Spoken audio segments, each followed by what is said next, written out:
So I'm betting that if I were to do an audit of all the managers out there that are struggling to make progress in their roles, I'm thinking that at least 80% of them are doing the very thing that I'm going to be talking about in today's video. And that's because in this video, I'm going to be revealing for you how setting goals the right way doesn't just help you hit your goals, but also how it makes your job so much easier. The 4 mistakes that most managers are making when setting these performance-related goals, and how to set the kind of goals that will change the trajectory of your career. So in other words, if you feel like you're not getting anywhere, or maybe not anywhere meaningful, then you better keep watching. Before I dive into all of that, I should probably call out the elephant in the room, because you may be sitting there thinking to yourself, well, Mac, this is such a one-on-one topic. I already know how to set goals. Plus, I've watched so much other content on this before, and it was basically just all the same. To which I'll say, I get it. I agree with you that goal setting is kind of like a one-on-one topic. But I would also argue that one-on-one doesn't necessarily mean beginner. To me, at least, it means foundational. And if you're missing the foundations of anything, then it makes it really hard to succeed at 201 and 301 topics. And then number 2, even if you've heard it all before, I want to ask you this. Are you hitting the goals that you're setting right now? And if you're being honest, are you even setting goals at all? Listen, if you answered no to either one of those questions, then I know you need this video. And then the third thing I'm going to say is that leaders are learners, right? We're always expanding. So even if you think you know something today, it's always good to challenge what you think you know. All right, so now that we're on the same page with that, let's dive into the content. So let me ask you, have you ever started the year or even the quarter with such hope that you're like brimming with so many ideas of what could be? And so you create this list of goals only to get midway in the quarter or the year and feel like giving up on the very first one that you created in the first place?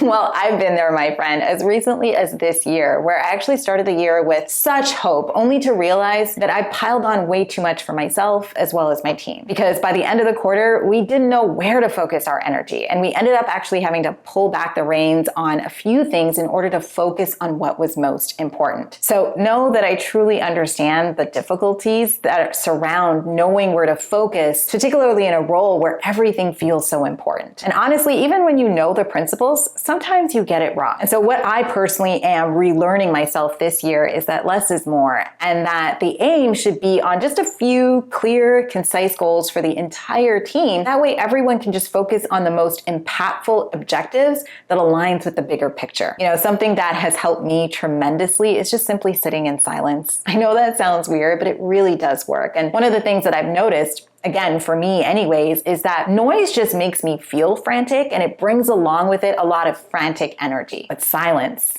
right? Silence just really allows me to just like tap into my gut, which often, if you're listening, is really good at tuning in on what's most important and also what needs to go. You know, I'd like to say that I run it through some sort of framework, but I think at this point, it's really all about a sense, like what feels like it makes the most sense to do. And then when that focus surfaces for me, then that's when I run it through the framework of upside, downside, and can I live with the downside, right? Just to check off whether or not I'm making the right decision as I move forward. But even if you narrow down your focus, it'll all basically be for nothing if you make this next mistake. And I want to use the example of one of my past students, Laura, for this. By the way, all names have been changed. Like I said, she was one of our students, and she made one of those popular shifts of going from peer to manager. And so naturally, because she was on the team, right, she was aware of all of the issues and gaps that were present on the team. And so when she dove into the role, she was ready to hit the ground running, right? She had seen so much, and she was super excited about what could be. So she spent a lot of time kind of crafting out a list of goals based on the gaps that she had seen. And then she presented them to her team, only to be met with crickets. Actually, scratch that. It wasn't just crickets, it was straight up resistance and a lack of interest. What do you think the problem was here? Well, she missed the opportunity to get buy-in. You know, when we leave our team out of the goal setting process, we make it so that people are less invested and less motivated in the results. Whenever you're setting goals, it's best to make it a collaborative effort. Yes, while you have the final say, the route to get there should be a collaborative one, meaning you want to host brainstorming sessions and ideations, which are so much fun. And if goals are being passed down to you from upper management, meaning if it's being dictated to you as a manager, then still present them to your team from a place of collaboration. Now, maybe you're sitting there thinking to yourself, but Mac, how do I even do that if the goals have been dictated to me? Like if I didn't have any say, how in the world am I supposed to make this collaborative? Well, I'm glad you asked. You can actually invite collaboration by asking for perspective through questions. You could ask questions like, what obstacles do you guys perceive in us being able to achieve these goals? How should we prioritize these goals? What are the milestones that we should set for these goals? You see, asking these questions invites valuable insights and then gives people or your team a voice in what they're doing. And if you have the right team members in the right seats, then this collaboration creates an energy that is just so awesome, and it's just a great way to kick things off. Now, I've heard managers say before, listen, Mac, my team is just not motivated to reach these goals, so I don't see any point in setting goals. Listen, I understand the frustration when you feel like you're alone and trying to accomplish something so much bigger than yourself. But I gotta ask, if you don't first demonstrate care in soliciting their expertise and soliciting their perspective, then why should they care about feeling a sense of enthusiasm and commitment to achieve these goals? Listen, doing it yourself sends the message that you don't need them other than to do the work itself. Is that at the end of the day what you're trying to communicate? I don't think so. So if you've struggled with this in the past, then I want you to take a look at how early you are getting the team involved in the process, because that could be part of it. Now, with that said, the truth is that your team aren't the only factors involved in the potential achievement of these goals. For instance, and this is something that I see happen quite often. So let's say that Jane, a customer success manager, sets a goal to increase customer satisfaction by 10%, right? And then she presents it to her team, and her team responds with things like, that sounds great, but I'm not sure that this is realistic right now. Or, we're swamped with onboarding new clients and managing existing accounts, so it kind of feels like having to add a more personalized touch in order to achieve this goal would be really overwhelming for everybody. Or they might say, we can try, but we're also short-staffed at the moment. Remember, we have those 2 people that just joined and they need training, so they won't be able to assist us in achieving this goal. Can you spot the problem? Sometimes what in the moment might seem like general resistance from the team is actually not what's going on. And in this case, it would have been actually Jane's focus on the desired outcome without considering the context, which is mistake